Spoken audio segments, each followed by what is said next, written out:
Welcome back. Today I'm returning to my Leica cameras.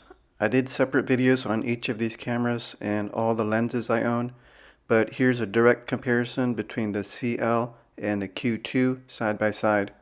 We'll compare the features, usability, photo quality, and price, and then come up with the decision on which is the better buy. The Leica CL was released in 2018. It's a 24 megapixel APS-C mirrorless compact interchangeable lens camera. It can accept any L-mount lens without adapters, but it can also accept M lenses with an M adapter.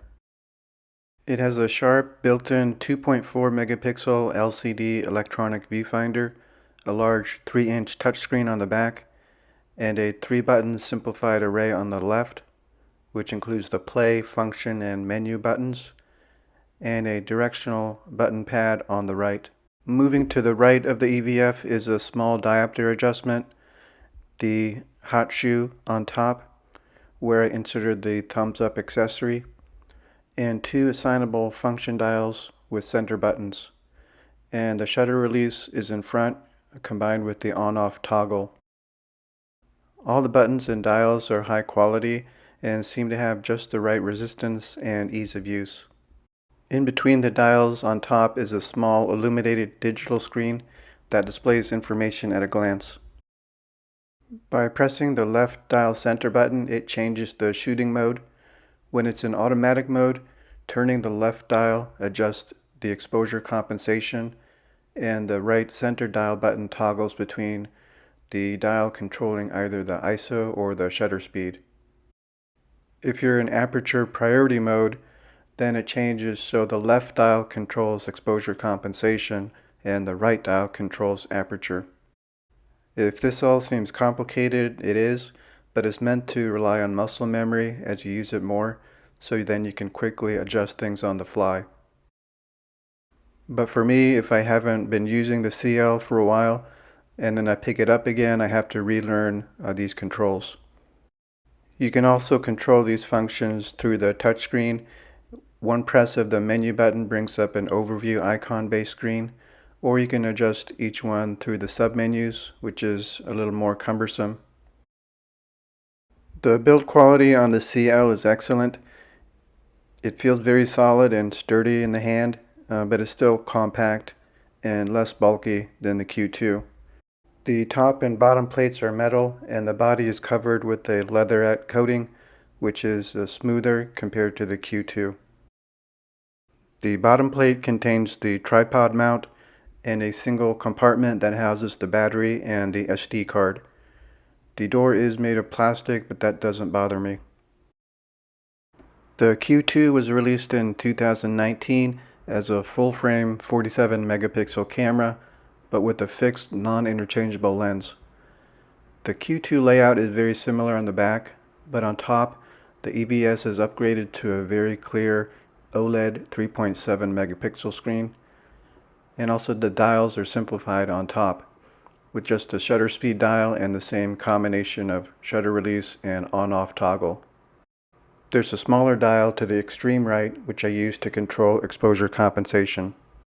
There's also a tiny button below the shutter speed dial that toggles between the built-in crop modes, 35, 50, or 75 millimeter. Aperture control is shifted forward to the lens body, so if you want to change to aperture priority mode, it's as simple as twisting the aperture ring, whereas on the CL you would have to toggle through both dials on top of the camera body. Also on the lens is a nifty way to change to macro mode just by twisting at the base of the lens body. The large manual focus ring is also easy to use and easy to grip. I prefer the look of the printed numbering on the lens body of the Q2 compared to the more plain minimalist bodies of the TL lenses. I also love how the lens hood looks on the Q2, kind of a mix between square and round. On the bottom are separate compartments for the battery and the SD card slot. I like how the battery pops out with one push, but it requires the second push to get it out all the way. It does use a larger, more expensive battery than the CL because it uses more power, but the time between charging is about the same on both cameras. For the Q2, they made the shutter release sound quieter, so it's more stealthy and less obvious to everyone when you're taking a shot.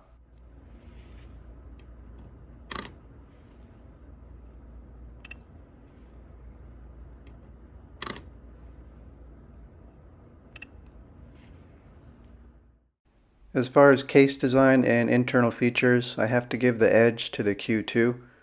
It has the larger full-frame sensor and higher megapixels, and the EVF looks so much brighter and sharper and clearer. I like the simplified dial layout on top and the better textured leatherette covering. And the fact that it's also weather sealed is another benefit.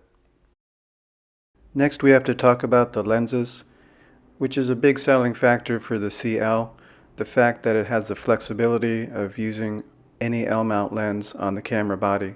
They do offer the option of 2 zoom lenses, but I have most of the prime lenses here. Because it is a cropped sensor camera, the 18mm lens is equivalent to a 28mm field of view, and the 23 is 35, the 35 is 50, and the 60 is 90. The 60mm lens also has the ability to do macro, which is a huge benefit for me.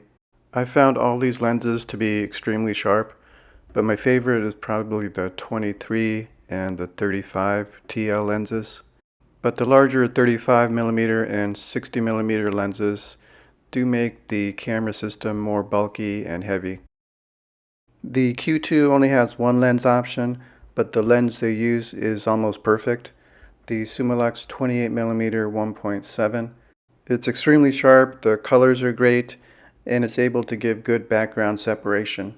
Combined with the full-frame higher megapixel sensor, it can be used as a good everyday camera shooting 28mm or 35mm using the built-in crop mode. I'll show some sample photos using each lens. These are all straight out of the camera, unedited. Then I'll come back and talk about price and which is the better buying decision.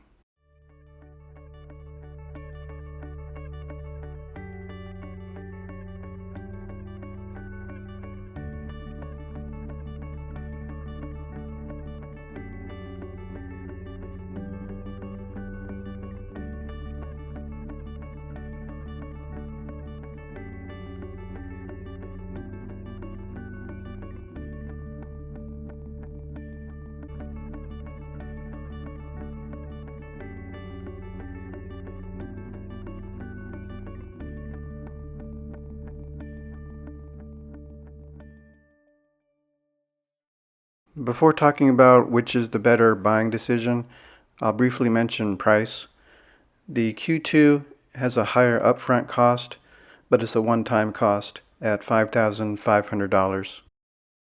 With the CL, the costs tend to build up with each additional lens purchase.